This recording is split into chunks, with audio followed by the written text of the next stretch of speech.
There's a certain kind of quiet before a crisis. The sun still rises, the fields are still green, the barns are still full. Life feels predictable, stable, and blessed. That's what Egypt was like when Pharaoh had his dream.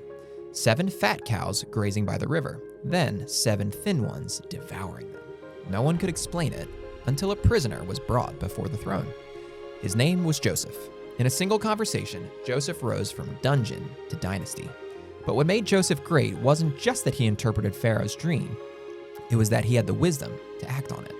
He didn't say, "We'll cross that bridge when we get there." He said, "We need a plan." For 7 years, while the fields overflowed and the harvests were abundant, Joseph gathered 1/5 of everything produced in the land. Grain by grain, storehouse by storehouse, he built a safety net for an entire nation. And when the famine came, Egypt was ready. While the rest of the world descended into chaos, Joseph opened the storehouses. People were fed, lives were saved, and through his faithfulness, God's purposes unfolded. The story of Joseph is not just a story about famine and food. It's a story about stewardship. It's a reminder that prosperity is never just for us. It's a trust. And when we're wise with what God provides in seasons of abundance, we become instruments of his provision in seasons of need. Maybe you're in a season of plenty right now, or maybe the famine has already come. Either way, Joseph's 7-year plan gives us a timeless blueprint for how to manage God's blessings well. Welcome to Plan to Prosper, where we exist to honor God by equipping faithful servants to steward their finances wisely and build wealth that endures for generations.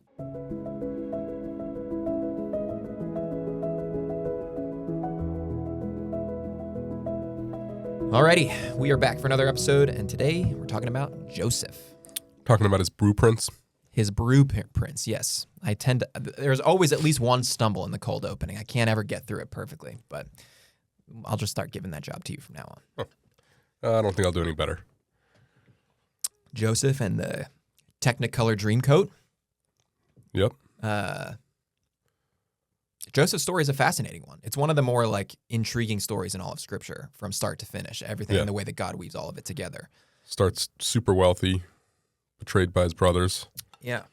Well, kind of arrogant in the beginning. Right, which is an interesting dynamic, and we'll get into obviously all that he does here. But so the Kickstarter for getting him back into some sort of position of power is his ability to interpret dreams. And if you recall, he gets into trouble with his brothers for interpreting dreams as well. And the way that he kind of presents it is a little bit arrogant, probably, and probably why his brothers did not like him at all, is that he knew that he was going to be overseeing them and probably didn't handle that the best that he could have. But he learned his lesson, I think, and ends up becoming great for it. Interpreting dreams is wild. I feel like there's so many nights where I wake up and I'm like, what did I just dream and what the heck does that even mean? It's just the fact that he could think or listen to a dream, listen to somebody's dream and come up with an interpretation is just wild to me.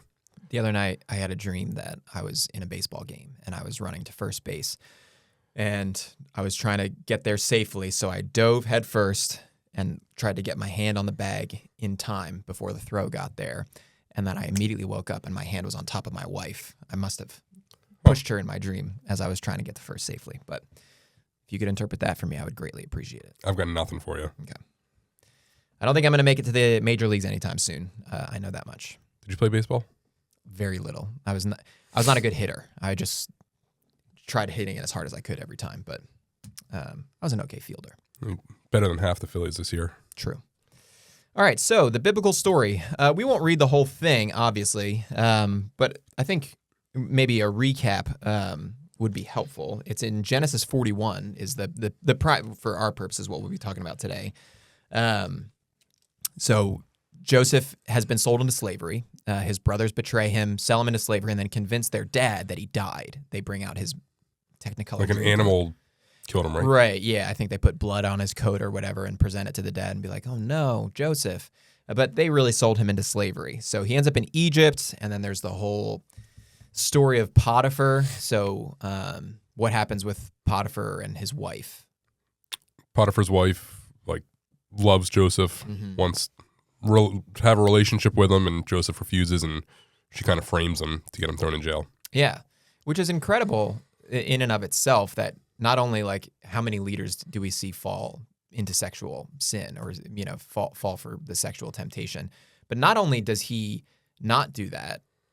He is able to maintain his integrity there, but he actually pays as a result of it. Like oftentimes there's blessing that comes as a result of being faithful in sin. And in this case, it's not that God punished him or anything like that, because there's a bigger story at play here, and we see God's sovereignty over all of this. But he ends up in prison as a result of refusing Potiphar's wife's advances. So incredible faithfulness. It didn't matter the cost. He was going to obey God in that season, which is pretty incredible.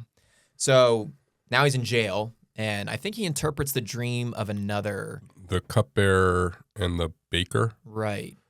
And tells one of them they were going to die, the other one that they were going to end up like serving on Pharaoh's team and to remember him, and Yes. he didn't remember him for like years. Yeah. Right. And until Pharaoh has this dream. Right. So that's kind of what triggers it. Yeah. That Pharaoh wants an interpreter for this dream. Nobody can interpret it. And he catches wind that Joseph can interpret dreams because of what he had done earlier in prison. So comes to Joseph. Joseph hears the dream. What's the dream? I mentioned in the cold opening, but Yeah, the 7 fat cows and 7 skinny cows, and the skinny cows devouring the fat cows. Yeah. And there was another one, the 7 corn. Oh, yeah. It's like the same thing. 7 ears of corn, one stalk full and good, and then 7 withered thin ears, and the thin ones swallowed up the 7 good ones. And so Joseph goes, these 2 dreams are the same thing. There will be 7 years of plenty, and then followed by 7 years of famine. And he says he pretty much right away lays out the plan. He tells what's going to happen: the 7 years of great plenty throughout all of land of Egypt, but after them will arise 7 years of famine, and all the plenty will be forgotten in the land of Egypt. The famine will consume the land, and the plenty will be unknown in the land by the reason of the famine that will follow, for it will be very severe. And the doubling of the dream, Pharaoh, means that this thing is fixed by God, and God will shortly bring it about. So he says, let Pharaoh proceed to appoint overseers over the land and take 1/5 of the produce of the land during the 7 plentiful years, and let them gather all the food of these good years that are coming and store up grain under the authority of Pharaoh for food in the cities, and let them keep it. For the food shall be a reserve for the land against the 7 years of famine. And so he not only gives the interpretation of the dream, but he tells them this is what you need to do now. Yeah. And he's not doing it because he's like hoping, at least I don't think, like hoping that he'll be the guy that gets put in charge. Like for all he knows, he's going back to prison after this. Right. But as a result of him being faithful and just honoring, even though Pharaoh was not known to be a righteous person or anything like that, he was honoring the king in that sense. And I think doing his duty before God and helping them through this trial. And as a result, God blesses him and puts him in a position of power. And Pharaoh can only attribute it to God.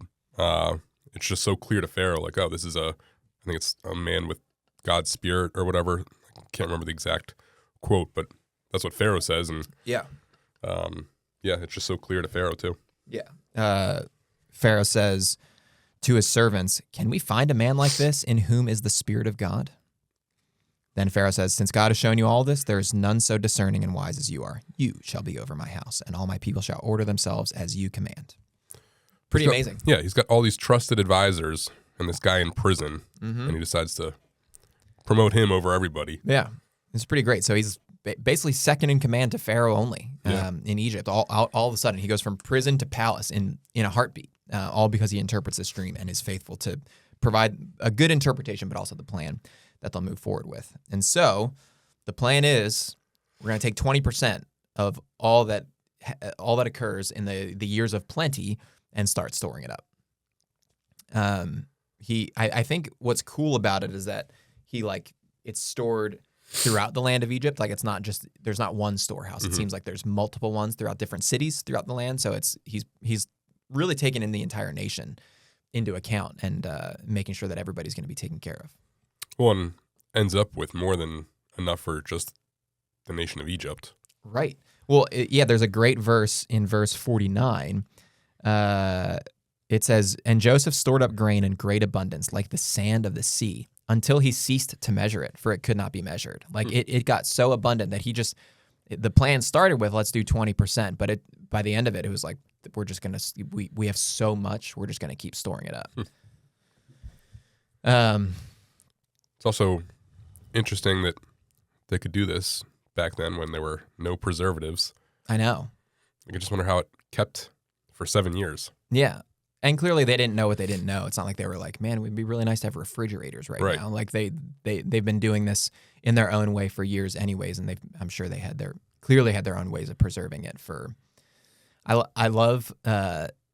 I just am always fascinated. We talked about this on the podcast in that Henry Scudder episode when we were talking about sweet meats. Like I love old-timey things. One of my favorite ones, examples of like old-timey food lore or whatever you might call it, is like, it's called hardtack. Do you remember this from, this is like Civil War provisions for soldiers. And it's like this biscuit that's as hard as a rock, but it never goes bad, ever. And so they would bake these like super hard crackers basically as ways to feed the soldiers that would never go bad. I saw this guy, he bought like an actual piece of hardtack from the Civil War on eBay, and he like made a YouTube video of him eating it because it's like it really never does go bad. Like it's not unsafe to eat it. And it was pretty hilarious how awful it genuinely was. Like I think it might have even broken his tooth or something. It was that hard. So yeah, whatever they did, they were able to make it last. Or you can go down the whole path of the Egyptians had way more technology than we do now. Oh boy. We'll have to get into that some other time. Aliens built the pyramids.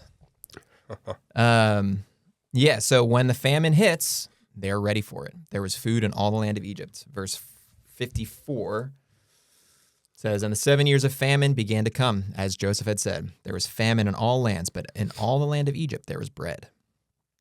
So they had food. When the land of Egypt was famished, the people cried to Pharaoh for bread, and Pharaoh said to all the Egyptians, go to Joseph and do what he says to do. Joseph had a plan, and he was ready for everything that was going to come. So I think it's a good lesson for us as we consider our own financial lives. We're not in charge of whole nations, most of us. But we have our own... If you are, let us know. Please do. We have our own spheres of influence. We have our households, and I think we should be responsible over our household so that we can bless our own family, but as we'll see in the story, bless others as well. Yeah. And God doesn't promise any believer just perpetual financial goodness. You can be in a time of struggle financially, and so you want to plan for that. Yeah, and I think when we put together financial plans, the first thing we do is we run linear projections where you get 2.5% salary increases every single year for the rest of your life until you retire, basically. It's just, we think it's actually fairly conservative, but we do it because inflation runs at about 2.5%, and if you just keep up with cost of living, that's what you might expect your raises to look like. Sometimes it might be more than that. Oftentimes it is. Sometimes it might be less than that. But the same thing with living expenses and everything, we run at inflation, but the markets are a good example too. We run our market projections running linearly. Is that a word? But we recognize that there's a lot more volatility in reality. And so we run other projections that take that into account. And so for us kind of applying what we see here with Joseph, we can't just count on everything just going linearly for the rest of our lives. Like there will be ups and downs along the way. And the decisions you make, especially when things are going really well, are going to have huge impacts on the things that happen when things are bad. So maybe you're in a season of abundance, take advantage of it. Yeah, definitely. So I think the first lesson is that prosperity requires perspective. So again, verses 29 and 30 says, 7 years of a great abundance are coming. That's good news. But 7 years of famine will follow. So if you stopped at that first sentence, you're thinking, wow, the Lord is about to bless us. And he was, but without the perspective of what was coming after that, you might have squandered those first 7 years and spent all that money, eat all that bread. Like you need to be prepared for what's coming. Yeah, and they had the blessing of God essentially being abundantly clear. Yeah. Like, this is going to happen. We don't typically get that. Right. So yeah, I think for us, we don't have that as clear of an outline for what that would look like specifically for us, but I think it's important to live as if it's always right around the corner. Yeah. So that we're prepared for it. So the seasons of abundance, they're not meant for indulgence like the roaring 20s where you just live it up and without a care in the world because everything's always going to keep going up and up and up and up.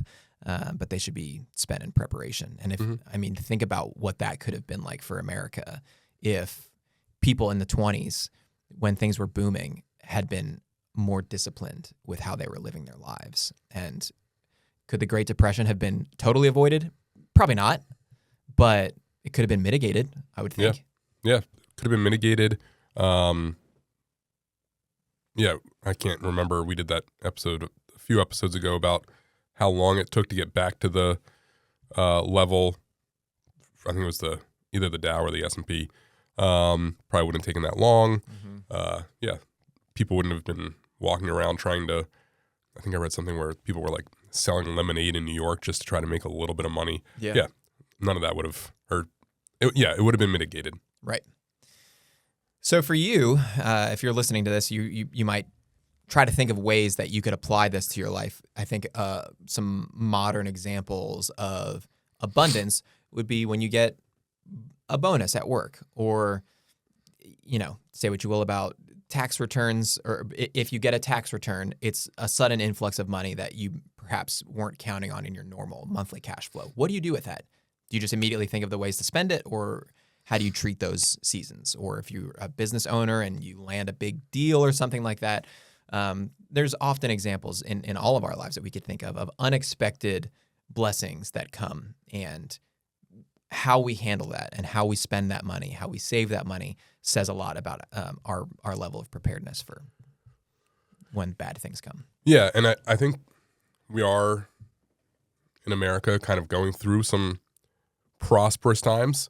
From like 01, probably end of 01 to the late teens, the unemployment rate was over 5%.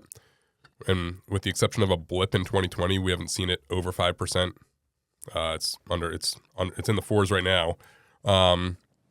But early in my career, I worked for 2 different companies that cut bonuses for anybody under officer level. Right now, I feel like we talk to clients and everybody's like, "Oh, I can depend on that 10% bonus at the end of the year or whatever." Mm-hmm. You might not be able to. So make sure that while you're getting it, you're being smart with it. Definitely. Yeah, don't live so large when in the year when your just normal paycheck is hitting and you just go, well, I know I have a bonus coming, so I can spend a little bit more right now because I know that I'll be able to replenish it. I don't live like that. Live the other way around, where the bonuses fund future potential emergencies or other things that might come your way, not your past living expenses. Always be thinking about the future when it comes to any unexpected windfalls. Don't let them fund your past. Right. Yeah. I'm going to let my credit card get so high, but I know I have my bonus to pay. Exactly. Yeah. Don't do that. Don't do that. So the second one, so there's perspective that comes into play here. The 7 years of abundance are there, but for us, the potential of the 7 years of famine are always lurking and right behind it. We want to be prepared for that. We might not have it laid out crystal clear from a dream from God saying this is what's going to happen, and I'm giving you the dream twice, so it is fixed. But we live as if it's always coming, so that we're prepared. Second would be the discipline of saving. So Joseph immediately comes up with that plan to save 20%, which is a pretty great savings rate. I mean, I'm a little obsessed. We talked about this on the last episode with savings rates because your income is your income, and to just put a fixed number on how much you should save, like $1,000 a month or $500 a month, or that is different for everybody. If you make $500,000 a year, well, $1,000 a month might be like nothing for you. But if you make $50,000 a year, $1,000 a month would be a lot. Yeah. So I like to think more in savings rates in terms of 20%. It seems like a great number for me. That would be a really, I think, a healthy savings number. Mm-hmm. And the fact that Joseph came up with that right on the spot back in Genesis is pretty, that still applies today. I think it's a really healthy number to have. Yeah, definitely. 20%. I would say probably the majority of people that we work with don't do that. Yeah. Yeah, I mean, it's a stretch. It's a big number, but I think it's a good one to shoot for. I think it's important to recognize that saving is not hoarding. I think we all know or can picture like what hoarding looks like, and we talked about being like miserly, or just like I can't spend any money because I have to save everything. We're not talking about that degree of I don't know if like anxiety is the right word, but we're really talking about proper stewardship here. When you are given 100% of your money, how do you allocate that 100%? Is most of it spent? Well, that's probably a problem. If you're not preparing at all, if you're not giving at all, that's a problem. So we'll talk about some of the percentages later, but I do think 20% is a good discipline. Well, and I think to that point, some of it's based on your heart. Like, are you saving just because you want to spend a lot on yourself, or because if you lose your job, you want to make sure your family's fine? Right. Yeah, that's true. And again, it's not wrong to save for specific things. Like, Right. And I would encourage you to do that too. If you have a dream, we talked about this yesterday. Like, let's say you really want to buy a BMW, but it's beyond your means to just buy it right now. Well, save for it if that's something that you really want. That's not wrong in and of itself. But if you're not prepared to do that, it's probably not the wisest thing to do. But if you think years ahead and you go, in 10 years, I would love to own a really nice car. I'm going to start saving for that right now. And that is okay. But that should be above and beyond your emergency savings that you're trying to put in place that will protect your family in a time of need. Yeah. I don't remember if you were part of the conversation. I was talking to somebody recently, and I can't remember who it was, who was telling me that they've always wanted a Camaro. And this year or last year was the last year that they were making Camaros, and he had been saving for like 10 years. So he actually got to buy his Camaro. There you go. Good for him. Yeah. Proverbs 21:20 says, "The wise store up choice food and olive oil, but fools gulps theirs down." Again, it's just wisdom, living according to the Proverbs, where you're or the ant preparing for summer, or in the summertime preparing for winter. This is just a wisdom principle that we should all live by. I think it's lifestyle creep is real. It's easy and tempting to get behind on this and all right, this is the last month I'll do this, and I'll pull a little bit more from savings to fund my lifestyle, or I won't save as much this month because an unexpected expense comes up. But then that happens every single month, and where are you at now? So be disciplined about it, and don't let that happen to you. Be really serious and attack your savings, like Joseph. Yeah, and with lifestyle creep, I think the important thing is are you just trying to keep up with the Joneses? Because there are, I think, even good ways that lifestyle creeps. My 8-year-old now sometimes eats more for dinner than I do. Right. So kids can get expensive. Sure. My budget's a lot different than it was 10 years ago. Yep. For that reason. But are you providing and the provisions get more expensive, or are you just trying to keep up with the Joneses? Yes. Yeah, and really it's just the difference between living within your means and living below your means. Always live below your means, if you can help it. There might be seasons where you're just living right within your means, and that's kind of what you can do. Again, this is what we're talking about, is preparing for that, where you're preparing for a season where you don't have the extra margin to save as much. Like, once the famine hit, that 20% of savings was gone. There was no more left to save. They had to prepare for it. So we're talking about when things are good, make sure that you're really taking advantage of it.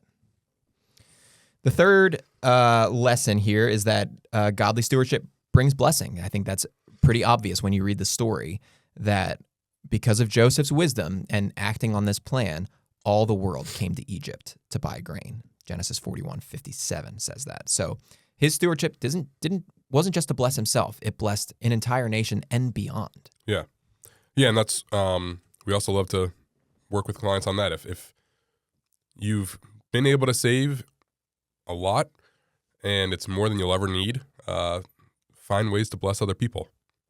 100%. So the story comes full circle when his brothers are also experiencing this famine and they need food. And so they catch wind that there's an abundance of food in Egypt and they go. No, I'm sure the last thing on their mind was that their brother had anything to do with it. But that's when they re-encounter Joseph, and they don't even know. Joseph knows right away that it's his brothers, but they don't recognize him. Did they even know that he was being sold to Egypt? I don't know, because the guy they sold him to, didn't he then trade him to Potiphar? I think so. Isn't that how that happened? I can't remember. But yeah, they certainly didn't know that it was Joseph. Right. And it leads to the great reconciliation and forgiveness, and Joseph, an all-time great line, what you meant for evil, God meant for good. That God's sovereignty was all over this story. So he's able to bless his own family with it, even though they had betrayed him, sold him into slavery, or however many miles away from him. That wasn't the initial vision for the saving. It was really to protect Egypt, but it helped a lot of other people too. So yeah, giving is an important part of your ability to bless others, and an important part of your stewardship. When you're properly stewarding your money, you're not only protecting yourself and your family for future famines, but you're able to bless other people with it. Yeah. And it's a fun thing to do. It is fun. Yeah. Yeah, we have a whole episode on giving that we'd encourage you to check out if you haven't listened to it already, because blessing other people is one of God's primary means for your money, one of the primary uses of your money. So take it seriously. All right. So the 7-year principle is living like the good times won't last forever. We've talked about it already, but always living as if tomorrow the famine's going to start, so that you're ready for it. So when your income's strong, when you have a good job, there's no guarantee that that's going to continue forever. You could get laid off. Things could happen. Your company could go under. There's any number of things that could happen. As we speak, there are people that were furloughed because of the government shutdown. Right. Hopefully they will get paid if and when things turn. I mean, it'll eventually open back. Won't be up, shut down forever, right. But they've got to be hopefully prepared for this. Yeah, exactly. Save and plan for the seasons of lean. So your emergency fund is kind of like your storehouse.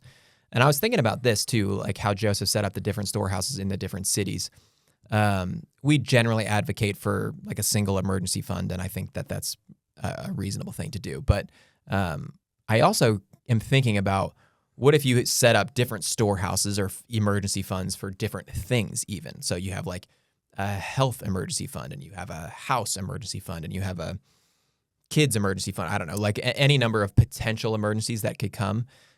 It's okay to have it all pooled into one emergency fund, but God forbid, what if something happens like you get in a car accident and you're dealing with car repairs and also then hospital bills, and then your kids need braces or something. I don't know. Like there's plenty of things that could come up that could derail a financial plan if you're not prepared for it. So potentially thinking with your emergency fund of the different ways that something could come up that would impact it, and being prepared for all of that. We generally recommend 3 to 6 months of living expenses, but are there any other potential expenses that you have that could, like, are you aware of your house? And I know that I'm going to need a new roof, and I don't want something, a huge hurricane to come through and make that like fall on me today that I have to replace that roof. Like be thinking about it and go, all right, I know that I need to replace that. So let me start saving for that in its own storehouse here. Don't remind me of these things. I know. But we got to think about them. So yeah, avoid as best you can. Obviously, lifestyle creep. You're right. Like there will be things like if you keep having more kids, that will increase your expenses, and that is okay. We would never encourage you to not do that. But just keeping up with the Joneses inflation, maybe don't do that. Maybe don't radically improve your lifestyle with nicer cars and going out to eat all the time and any other number of ways that you could increase your lifestyle just because you make more money now than you did a year ago. Right.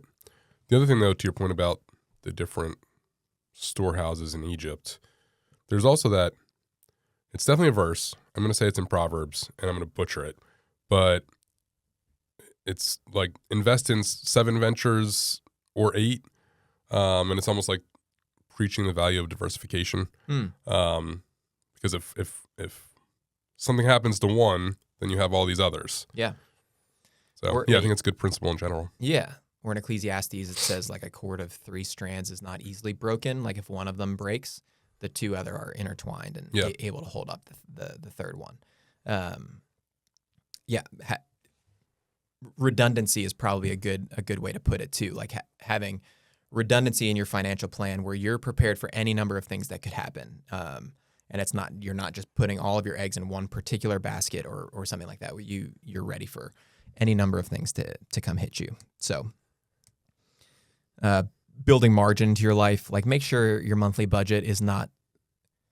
I struggle with this one a little bit, but not so tight that you don't have any margin whatsoever. Like, I think it's Dave Ramsey, and I don't want to always just like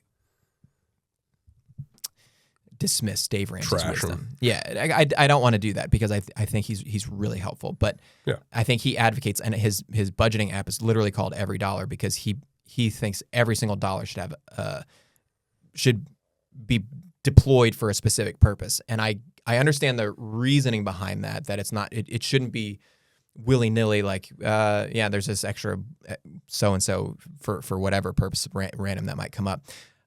But I think it hurts some of that margin that could be in place. Like I think you should deploy your dollars in your budget for specific purposes, but I think you should also have some excess that's available for extra savings, even beyond your normal savings, that should be flexible with. Yeah. Does that make sense? I'm trying to figure out how to word this properly, but I mean, there are even the weekdays or weekends where it's just a crazy day. And we weren't planning on it, but you get to 5:30, 6 o'clock, and we're like, we didn't even plan anything for dinner. I guess we're going to make it a pizza night. Yeah. Like, yeah, it's okay to have a little bit of that kind of margin too. Right.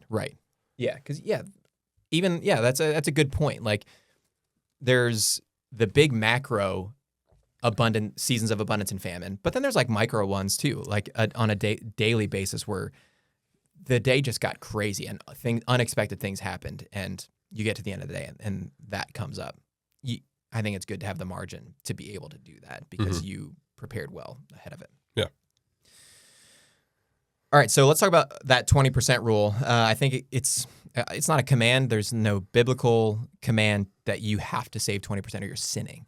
But I think it's a good benchmark to target. I kind of put down 10% as a base for giving, your tithes and your offerings and your just general giving. 10% is a good thing to shoot for. Going above that is always good, but 10% is good there. I think 20% for saving and investing. So this is all of your savings from your 401k to your emergency fund. I would even include like what your employer contributes to your 401k as part of that because it's a big number to shoot for.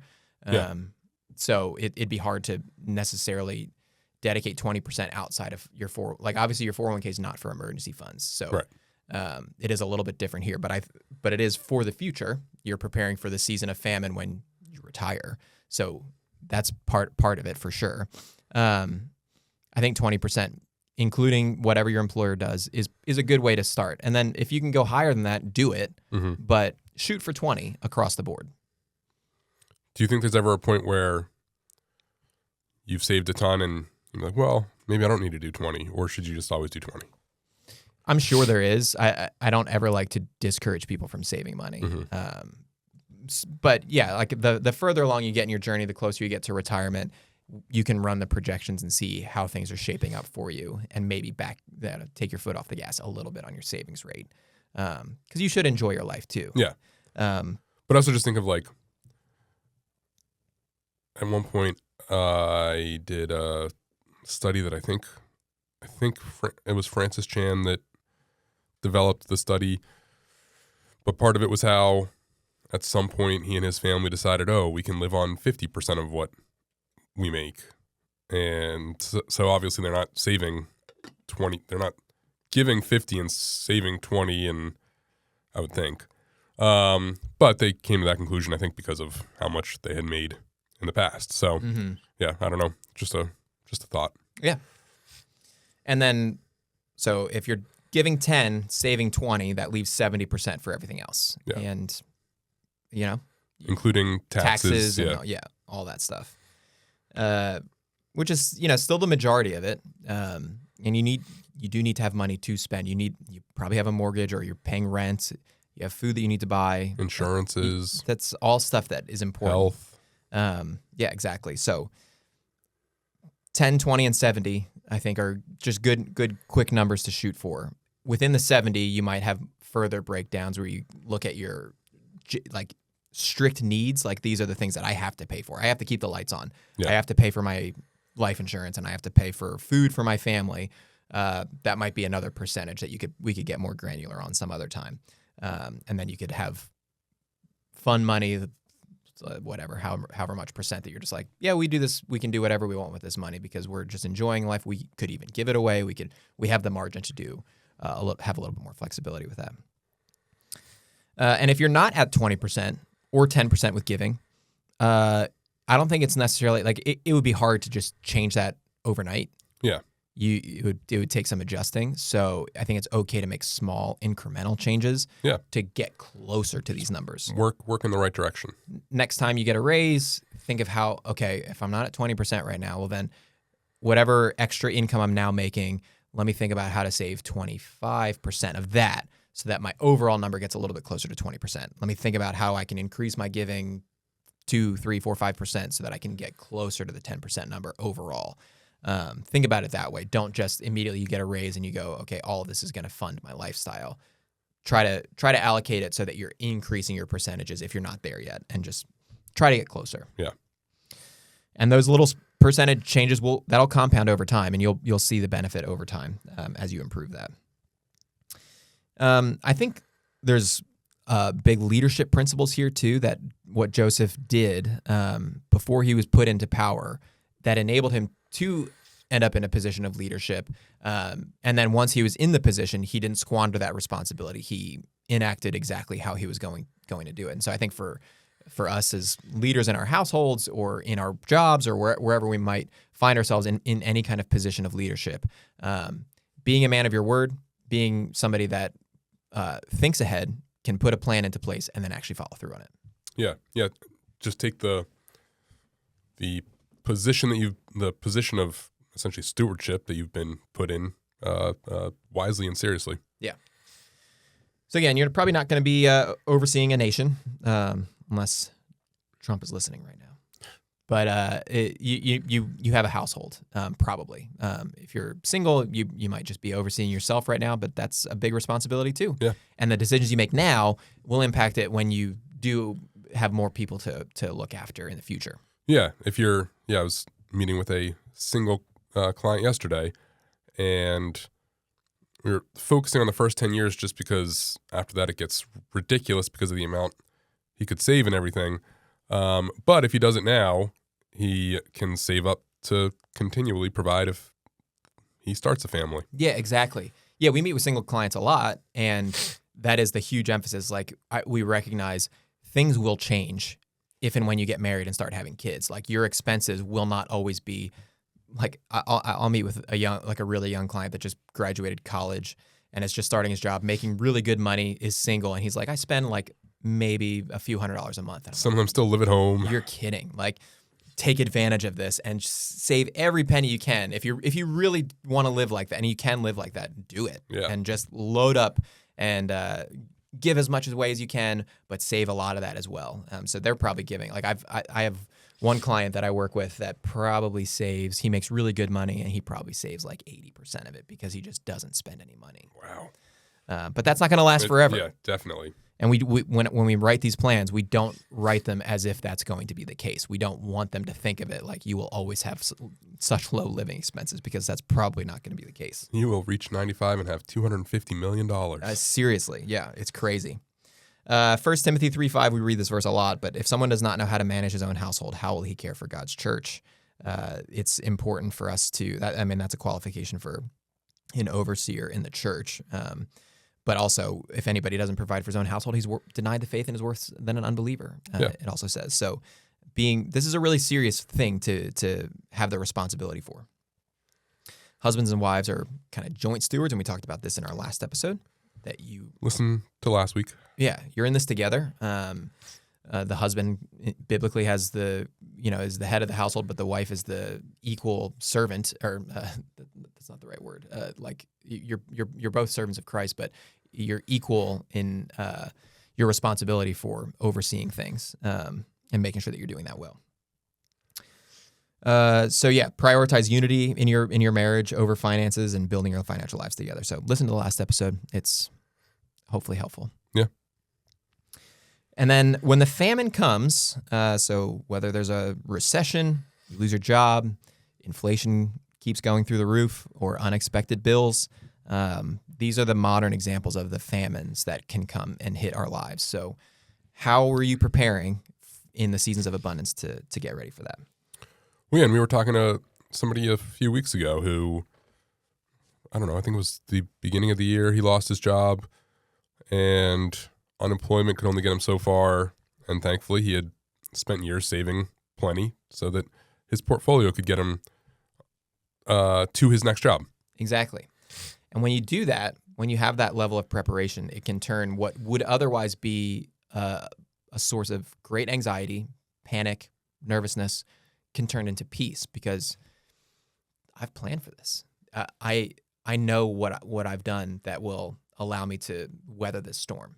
And we try to build those into our plans when we meet with clients, is to be prepared for any storm, including market volatility and potential job losses. We like to look at that for clients that are worried about that, to make sure that you're going to be okay. God often uses those seasons of scarcity as a way to teach contentment for us. I think it's important too that when we're in the seasons of struggle, that God is still good, and we recognize that, and we don't begrudge him for the seasons of famine. So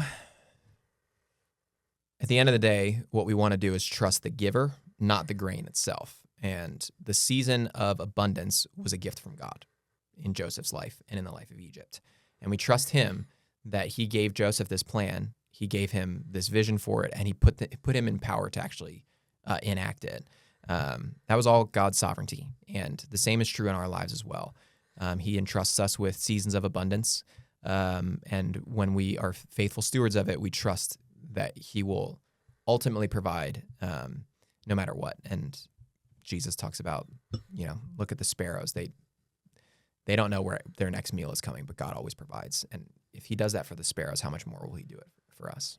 Yeah, exactly. But use your God-given wisdom to get yourself in a position where what God's providing you with now can potentially be used in chaotic times. Exactly. Yeah. Don't treat that as an excuse to spend all of your money, because God will provide in the future.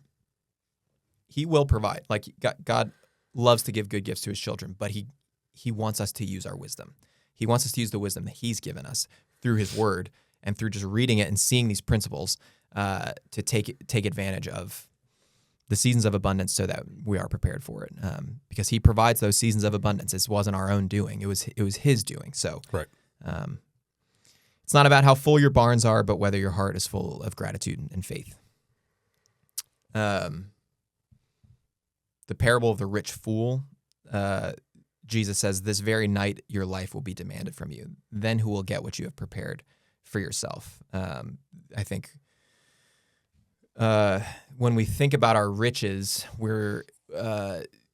it's one thing to steward well and to save a lot and to make sure, but to always hold it with an open hand, because your life is a mist ultimately, and the Lord could bring you home anytime, and you can't take it with you either. So keep that in mind as well as you're building and accumulating for yourself and for your family and for your loved ones and for others.